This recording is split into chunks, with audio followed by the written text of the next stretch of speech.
बिस्मिल्लाहिर्रहमानिर्रहीम अस्सलाम वालेकुम। आज हमारा टॉपिक है सिंप्लीफिकेशन। यहाँ पर हमें दो ब्रैकेट्स गिवन है। ब्रैकेट्स पर यहाँ पर पावर भी गिवन है, एक पर 4 और एक पर 6। तो हम इसको सिंप्लीफाई करेंगे। यहाँ पर पहले मैंने फ़र्स्ट स्टेप में ये काम करना है कि मैंने यहाँ पे पावर को मैंने डिजिट्स पे लिख देना है। जैसे 2 पर मैंने पावर 4 लिख दी, फिर F पर पावर 4 लिख दी और G पर 4 लिखा हुआ है और ब्रैकेट के बाहर भी 4 है, तो 4 को मल्टीप्लाई 4 से किया, लॉ ऑफ एक्सपोनेंट अप्लाई किया और फिर इस तरह से ब्रैकेट क्लोज। फिर नेक्स्ट ब्रैकेट में भी ये काम किया कि F पर 6 लिखा पावर और G पे भी 6 लिखा और फिर ब्रैकेट क्लोज। फिर इसके बाद मैंने नेक्स्ट स्टेप में ये काम किया कि यहाँ पर 2 की पावर 4 है तो लिख दिया 16, फिर F पे पावर 4, फिर G पे पावर आ गई 4 मल्टीप्लाई बाय 4 मीन्स के 16, फिर F पर पावर 6 और G पर भी पावर 6। तो फिर यहाँ पर क्योंकि वेरिएबल F सेम है, एक ही लाइन पर है, बेसिस सेम होती हैं, तो हम पावर को प्लस कर देते हैं। This is the law of exponent.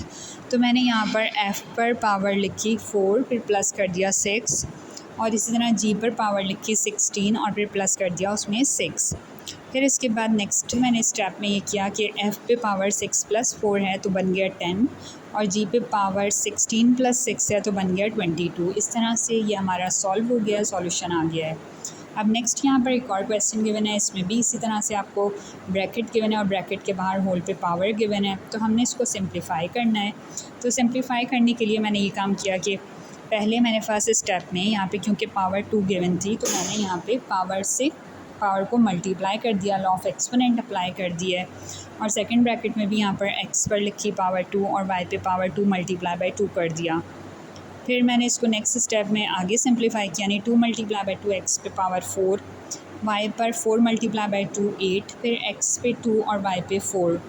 अब यहाँ पर मुझे बेसिस सेम नज़र आ रही हैं, यानी x आपको यहाँ पे 2 टाइम्स लिखा नज़र आ रहा है, तो आपने बेसिस सेम होती हैं तो पावर को प्लस कर देना है। तो x की पावर 4 + 2 हो गई और y की पावर 8 + 4 हो गई, तो y पे 8 + 4 है। इस तरह अब x पे 4 + 2 6 आ जाएगा और y पे 8 + 4 12 आ जाएगा, यानी दिस इज़ आवर आंसर।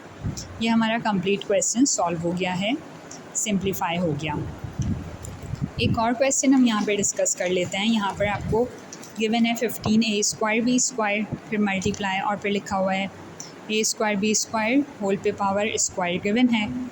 तो यहाँ पर आपने 15a² b² को लिखा, फिर मल्टीप्लाई। अब यहाँ पे पावर है तो आपने 2 मल्टीप्लाई बाय 2 किया तो पावर हो गई 4। इसी तरह फिर पावर b² पे 2 है तो 2 मल्टीप्लाई बाय 2 किया, यहाँ पे भी पावर आ जाएगी 4। जब आपके पास यहाँ पर बेसिस सेम हो गई, यानी a आपके पास 2 भी लिखा हुआ है और a आपने 4 भी लिखा हुआ है, तो आपने बेसिस को प्लस कर देना है, लॉ ऑफ एक्सपोनेंट अप्लाई कर देना है। तो यहाँ पे आपने लिख देना है a पर 2 + 4 और इसी तरह से b भी आपके पास यहाँ पे बेस सेम गिवन है, तो b पे 2 है और b पे 4 है, तो b पे भी 2 + 4। फाइनली हमारा आंसर आ गया है 15, a पावर 6 और b पर power 6। Thank you for watching.